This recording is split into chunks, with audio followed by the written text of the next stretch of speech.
ಶಿವಮೊಗ್ಗದಲ್ಲಿ ಅಕ್ರಮ ಗಣಿಗಾರಿಕೆ ನಡೆಯುತ್ತಿದೆ. ಈ ಕುರಿತ ಬಿಗ್ ಅಪ್ಡೇಟ್ ಬಂದಿದೆ, ಬನ್ನಿ ನೋಡೋಣ.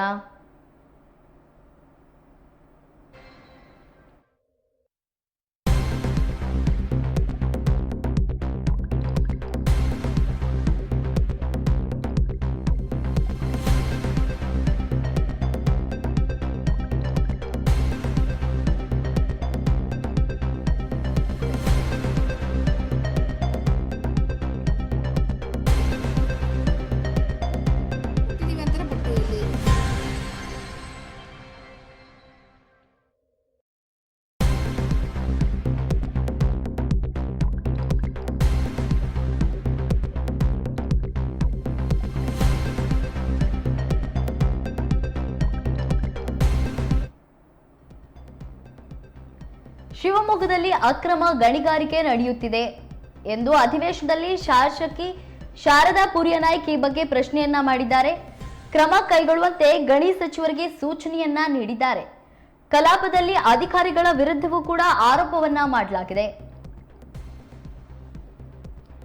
ಶಿವಮೊಗ್ಗದಲ್ಲಿ ಅಕ್ರಮ ಗಣಿಗಾರಿಕೆ ನಡೆಯುತ್ತಿದೆ, ಆದರೆ ಅಧಿಕಾರಿಗಳು ಕಲಾಪಕ್ಕೆ ಪೂರ್ಣ ಅಂಕಿ ಅಂಶ ನೀಡದೆ ಮಿಸ್ಗೈಡ್ ಮಾಡ್ತಿದ್ದಾರೆ ಎಂದು ಶಿವಮೊಗ್ಗ ಗ್ರಾಮಾಂತರ ವಿಧಾನಸಭಾ ಶಾಸಕಿ ಶಾರದಾ ಪೂರ್ಯನಾಯ್ಕ್ ಆರೋಪಿಸಿದ್ದಾರೆ.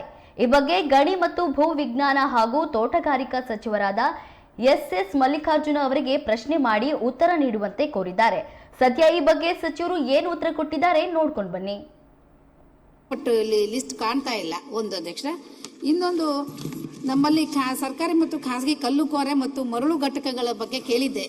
ಅದು ಸಹ ಅಧಿಕಾರಿಗಳು ಅರ್ಧಂಬರ್ಧ ಉತ್ತರ ಕೊಟ್ಟಿದ್ದಾರೆ. ಇದರಲ್ಲಿ ಇದು ಕೊಟ್ಟಿದ್ದಾರೆ, ಇದು ಸರ್ಕಾರಿ ಜಮೀನು ಅಂತಾರೆ, ಬಟ್ ಇದು ಮರಳಿಂದು ಕಲ್ಲಿಂದು ಒಂದು ಗೊತ್ತಾಗ್ತಿಲ್ಲ ಅಧ್ಯಕ್ಷರೇ. ಈ ರೀತಿ ಅಧಿಕಾರಿಗಳು ಕೊಟ್ಟಿರ್ತಕ್ಕಂಥ ಇದು ಅರ್ಧಂಬರ್ಧ ಉತ್ತರ. ಈ ತರ ಅಧಿಕಾರಿಗಳು ಸಭೆಗೆ ಮಿಸ್ಗೈಡ್ ಮಾಡಿದ್ರೆ ಹೇಗೆ ಅಂತ ಕೇಳ್ತಾ ಇದ್ದೀನಿ. ಮಂತ್ರಿಗಳೇ, ನಮ್ಮ ಸದಸ್ಯರುಗಳು ಏನು ಕೇಳಿದ್ದಾರೆ ಇದ್ರ ಬಗ್ಗೆ ಸಾಕಷ್ಟು ಉತ್ತರವನ್ನು ಕೊಟ್ಟಿದ್ದೀವಿ. ಮುಖ್ಯವಾಗಿ ಅವ್ರು ಸ್ಪೆಸಿಫಿಕ್ ಆಗಿ ಇಂಥದ್ದಾಗಿಲ್ಲ ಅಂತ ಹೇಳಿದ್ರೆ ನಾನು ಬೇಕಾದ್ರೆ ಅಟೆಂಡ್ ಮಾಡಬಲ್ಲೆ. ಈಗ ನೀವು ಹಂಗೂ ಕೊಟ್ಟಾರ ಹಿಂಗೂ ಕೊಟ್ಟಾರ ಅನ್ಬೇಡ. ಅದಕ್ಕೆ ನಾನು ಸ್ಪೆಸಿಫಿಕ್ ಆಗಿ ಹೇಳ್ರಿ, ಇಂಥದ್ದಾಗಿಲ್ಲ ಇಂಥದ್ದು ಮಾಡ್ರಿ ಅಂತ ನಾನು ಕೇಳಿ.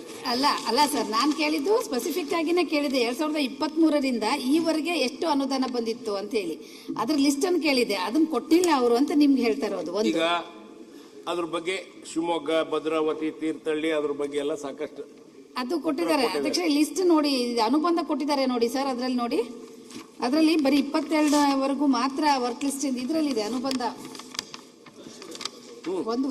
ಅನುಬಂಧ ಒಂದರಲ್ಲಿ ಕೊಟ್ಟಿದ್ದೀವಿ ಡೀಟೇಲ್ ಆಗಿ. ಇಲ್ಲ ನಾನ್ ಕೇಳಿದ್ದು ಕೊಟ್ಟಿಲ್ಲ ಸರ್. 2023ರಿಂದ 2025ವರೆಗೆ ಕೇಳಿದೆ. ಆ ಲಿಸ್ಟ್ ಇಲ್ಲ ಇದರಲ್ಲಿ. ಕೊಟ್ಟಿದ್ದಾರೆ, ತರಿಸ್ಕೊಡ್ತಾನೆ ಬಿಡ್ರಿ. ಹಾ ಸರಿ ಸರ್, ತರಿಸ್ಕೊಡ್ತಾನೆ. ಆಮೇಲೆ ನೆಕ್ಸ್ಟ್ ಅಷ್ಟೇ ಸರ್, ಅದು ಮರಳು ಮತ್ತೆ ಕ್ವಾರೆ ಕೇಳಿದ್ವಿ. ಅವ್ರು ಇದರಲ್ಲಿ ಮರಳು ಕ್ವಾರೆ ಗೌರ್ಮೆಂಟ್ ಪಾಯಿಂಟ್